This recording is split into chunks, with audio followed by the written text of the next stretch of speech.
I can say summer's definitely on its way. It's 85-ish degrees, muggy, and I feel like I've got maybe a half hour of solid work in me, and then spending the rest of the day napping. It's a good day for bread. I know I did bread once already, but I didn't really teach you anything about how to make bread. I just kind of made it and recorded it. Sometimes life just works like that. So this time around, I'm going to actually show you how things work. Let's get some ingredients together.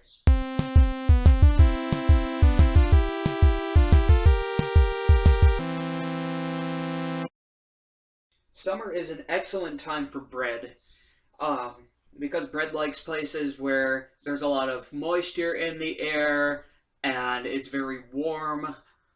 Bread rises best around 90-ish degrees or so, so being today's 85, it's pretty much spot on.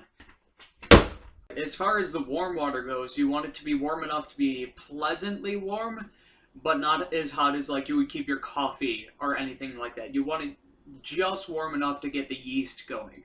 Measuring out honey is always a little bit of a beast because it's hard to get out of the containers. It always sticks to the side. So what I'm going to do is take a little bit of the olive oil we're going to be using and I'll just put it around the inside and it'll come out that much easier. We'll just get that stirred into the water to dissolve it and we'll be set.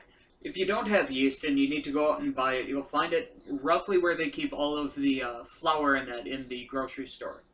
And we'll just sprinkle that right on top of the water. We get kind of an even coating so it all ferments at the same time. And we'll just let that do its thing. So while we're waiting for this yeast to get started, I guess I can talk to you about bread and how that works. Bread is kind of a particular food because it has a living element in it, which is the yeast. Being that the yeast is its own entity, you have to kind of make an environment for it and you have to feed it. So you have to have your water at the proper temperature, which is just a little bit above room temperature, and you have to give it some food, which is some kind of dissolvable sugar element, so like white sugar, brown sugar, or in this case, honey. If you care for the yeast properly, the bread will rise very nice, it'll come out of the oven beautifully. So taking care of it in these early stages is very key to producing a good loaf of bread. Alright, this yeast is getting a little bit frothy. If it looks like something funky is going on in the bowl, it's because it is, and that's a good thing. So now we can start adding the rest of our ingredients. Alright, we got our lucky mixing spoon. Make sure you get all of the wheat flour, oil, and salt mixed in evenly before you start up with the regular flour. Just to be sure that this is mixing evenly, I'm going to be adding the regular flour half a cup at a time and then stirring it evenly before each next half cup. Once you get enough flour into the dough, it'll start sticking to itself more than it will the sides of the bowl. That's the sign that you can dump it out on the counter and start kneading it while applying more flour. Make sure you have a clean counter if you're going to be doing this. Because of reasons. Get some flour on the countertop, get some flour on my hands. Get some dough on the countertop, get some dough on my hands. So I've never been formally taught how to actually knead bread. I just kind of play it by ear. What I understand is it's more about actually pulling the dough than pressing down on it. So what I kind of do is I just roll it over, then I get my hands on top and just kind of stretch it out on the countertop like that. And we roll it over again and do it again. If it starts to get long like this, you turn it 90 degrees and just keep going. You aren't supposed to feel like you're pushing down on the dough. You're supposed to feel like you're pulling it outwards. It's important to get all of this flour that you have worked into the dough before you add more, just to kind of control how dry or how soft the dough is as you work it. Yeah. So, I mean, like I said, I have had no formal training in doing this, so I could be doing it wrong, and I wouldn't even know. But this is what works for me. I mean, you can develop your own techniques, or read a book, or something. You know, whatever. Can't even take myself seriously. It just sounds like I'm talking out of my ass.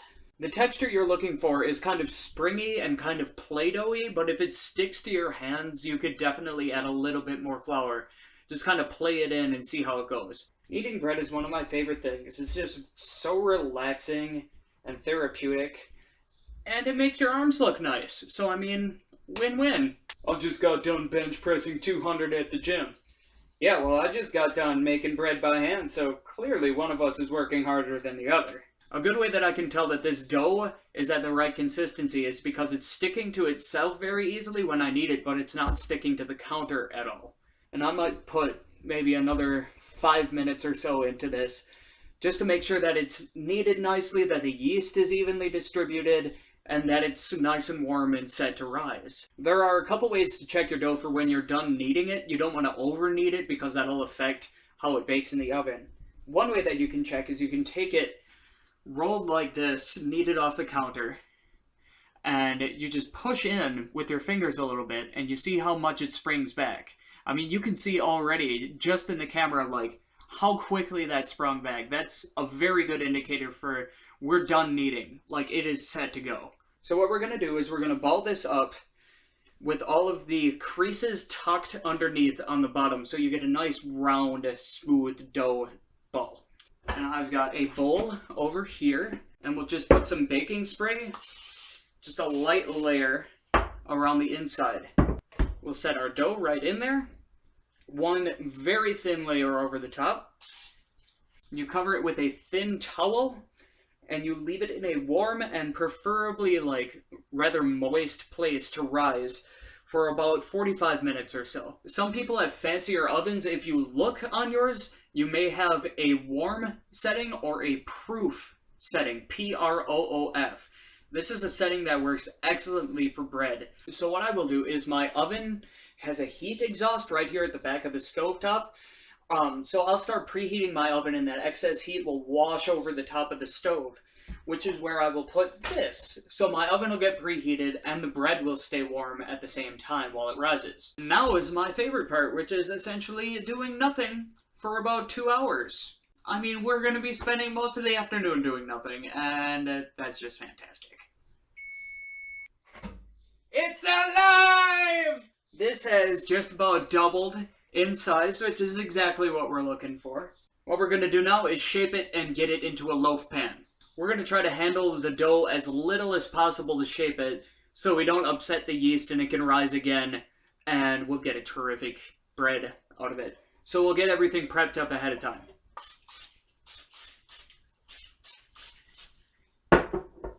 And then just like I did with the beer bread, you go around the top ½ inch or so. So what'll happen is when the dough rises, it'll catch the part that we wiped the baking release off of. It'll catch there and the whole top will bake and round over very nicely. It'll make a terrific loaf. Take it out, kind of flatten it a little bit, round it out, or kind of into an oblong shape, tuck all of the edges underneath. So we got a shape like that, drop it in. And you can just kind of spread it around into the pan a little bit and kind of shape it out. There we go, perfect. Look at that. And we're essentially just going to let it rise another time for another ½ hour or 45 minutes covered. And when that's done, we'll have a nice poofy loaf and we just shove it in the oven and bake it. And that's all there is to it. So let's play it out and I'll show you how it goes. Good night, sweet bread. This is just about set to bake. There we go. Set that in the center rack for 25 to 30 minutes. It's my favorite part. Look at that. Okay, so how do we know if it's done? You listen to it. You hold it right up to your ear and you tap on it. And if it sounds hollow like it does, I don't know if you can hear it, I can hear it, but if it sounds hollow, it's done. I'm just gonna leave this to sit for like 10 minutes or so, let it cool down, and then we'll cut it open and throw some butter on it and devour it.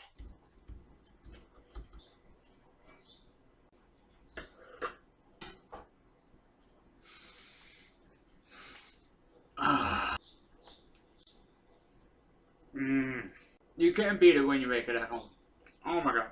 So, what I taught you today was pretty much a good rule for any kind of bread you make. But, yeah, this was honey wheat. So, try making your own bread at home this summer.